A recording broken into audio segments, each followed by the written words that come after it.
I have never seen anything like this. They have gone so far above and beyond. Not only is this just a great PC specs table with all of the different resolutions, frame rate targets, all of that, but also they did the same thing for consoles. And they even hit handheld PCs with the Xbox Ally and Ally X. And then they also even hit a Mac specs chart.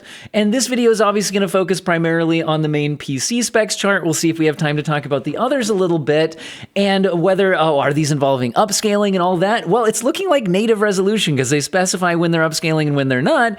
And the recommended specs are for, 1080p 60 FPS, but the same hardware they're saying could get you 4K 30 at medium graphics preset.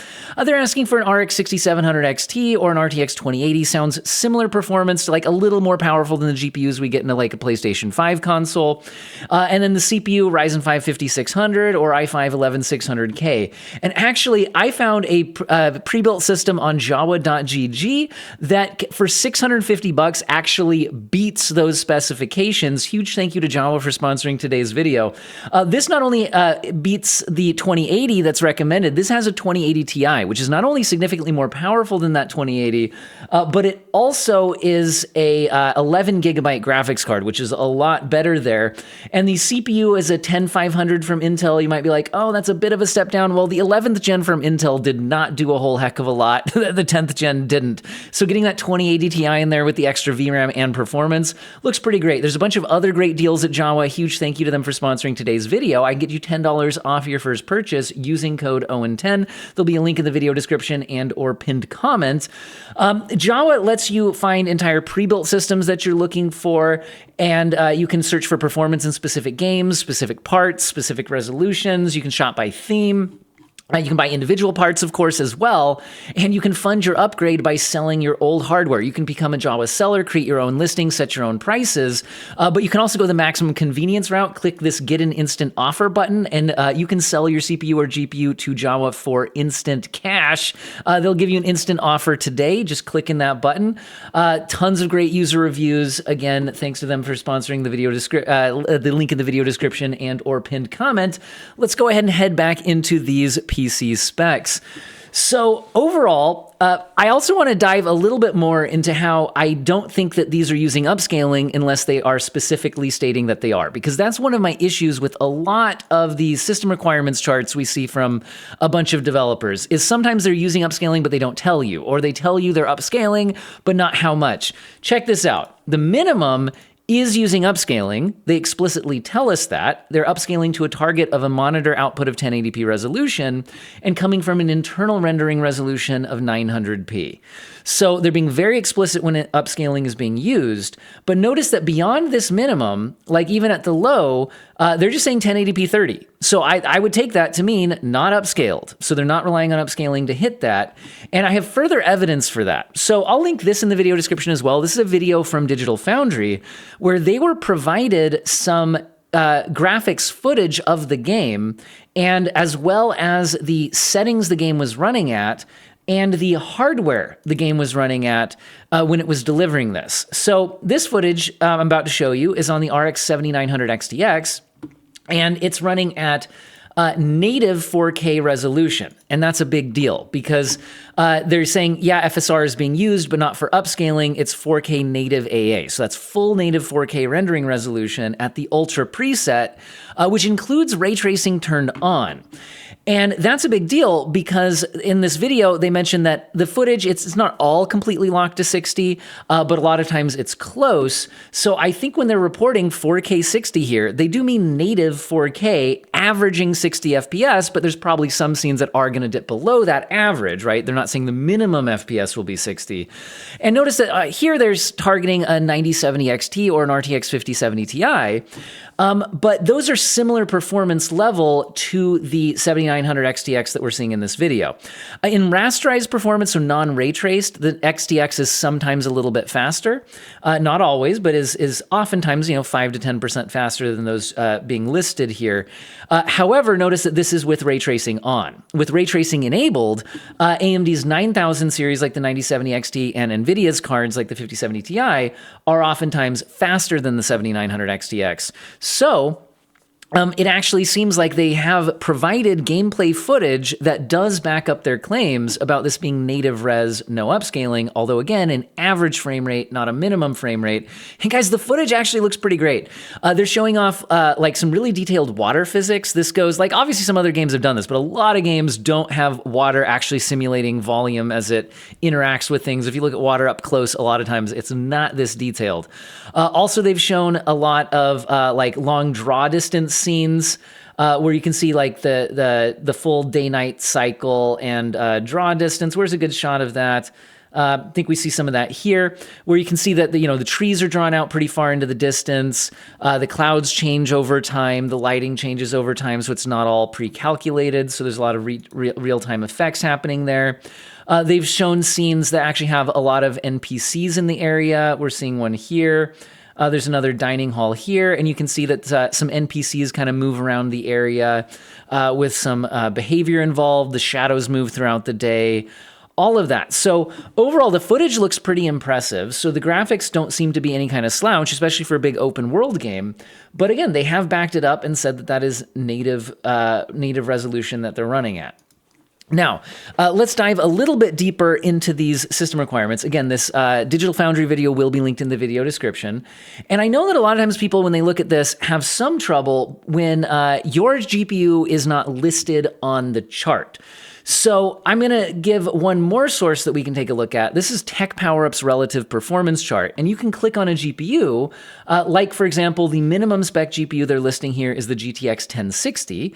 They're saying that that would get you 1080p, 30 FPS, but upscaled from 900p. So not a native 1080p resolution, and at the minimum graphics preset. So we haven't seen what footage of what the minimum graphics preset looks like, but I'm guessing it's going to look a lot worse than what we saw in this kind of promo footage, right? Probably going to look a lot worse than that, but you could at least play the game, averaging around 30 FPS according to their internal testing. I will definitely be benchmarking this game if you guys were wondering. They're also saying an RX 5500 XT would get you similar performance that you'd want a Ryzen 5 2600X or Intel i5 8500. But again, what if you don't have these GPUs? You also don't have these GPUs. So what do you make of that? So if we use this relative performance chart, we can set the GTX 1060 as the baseline, and then you can look at almost every other GPU out there as you scroll up and down, and you'll notice a percentage number. That is a relative performance number. So 100% is the baseline. Notice they listed the RX 5500 XT from AMD as the AMD GPU alongside the 1060. Well, that's within 3% on average of the performance, so that makes perfect sense that these would be paired up with each other. But that also means that if you have a card like the RX 6500 XT, you're also right in that performance tier. If you have a 1650 Super, you're in a similar performance tier. So you can see if you can spot your card in this area, like a GTX 1660. You're a little bit above that 1060, but not by a lot. I would say that you'd probably expect similar to what we're seeing in that system requirements chart. But as we climb from the minimum spec GPU, the GTX 1060, up to the 1660, notice that they're saying that that is 1080p 30 FPS. So let's take a look at that, right? So 1660 is only about 17% more powerful. And again, this is a relative performance chart. This is like on average on a bunch of testing. It's not necessarily going to be applicable to this specific game. And sometimes newer architectures are more compatible with newer game technologies, and there's a larger difference.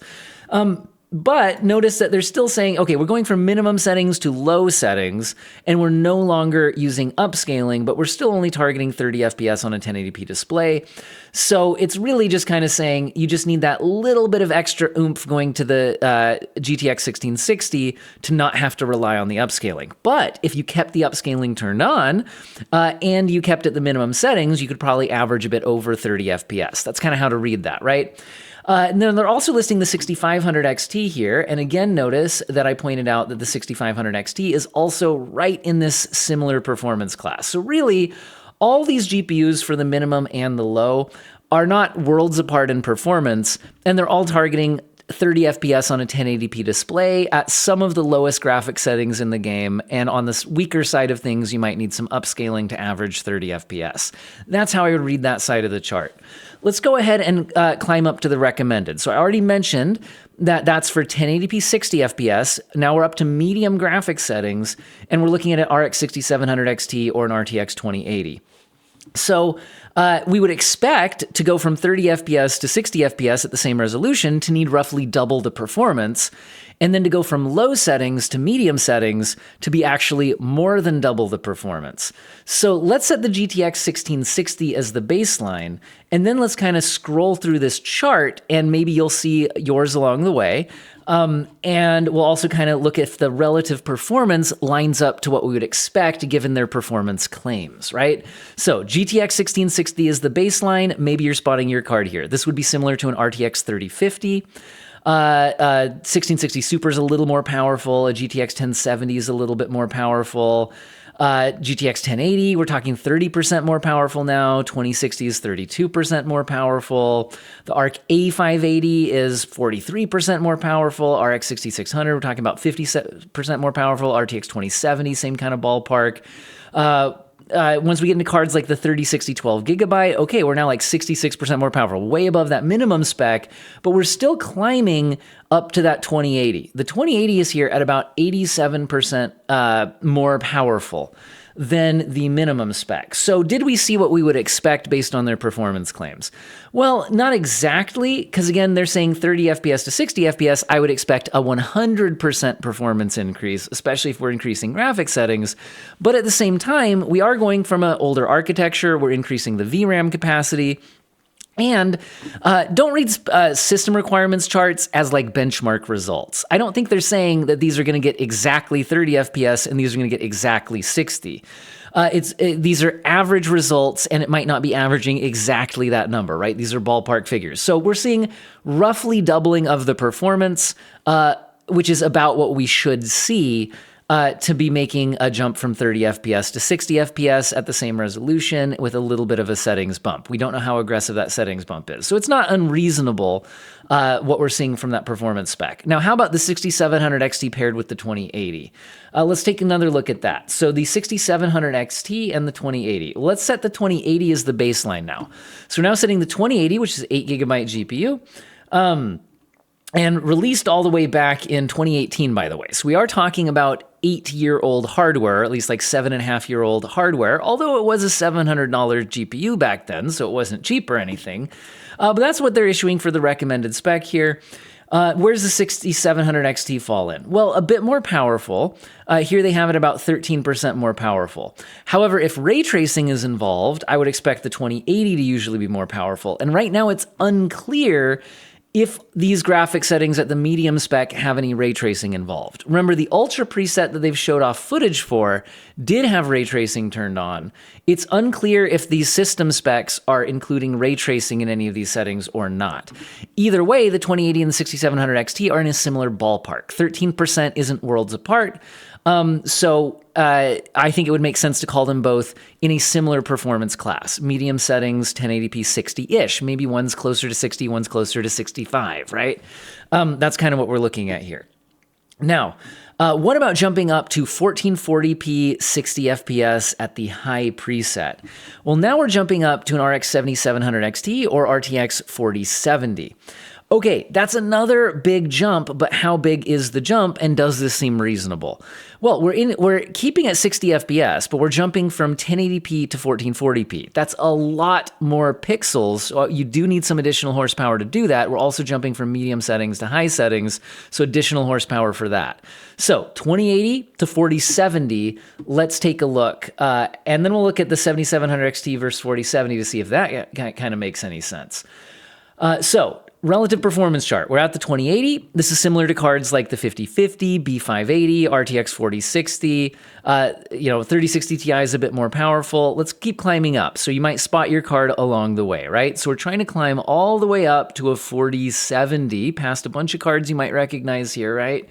The 4070 is a 70% performance improvement over that 2080. So I'm going to go ahead and set that as the baseline now.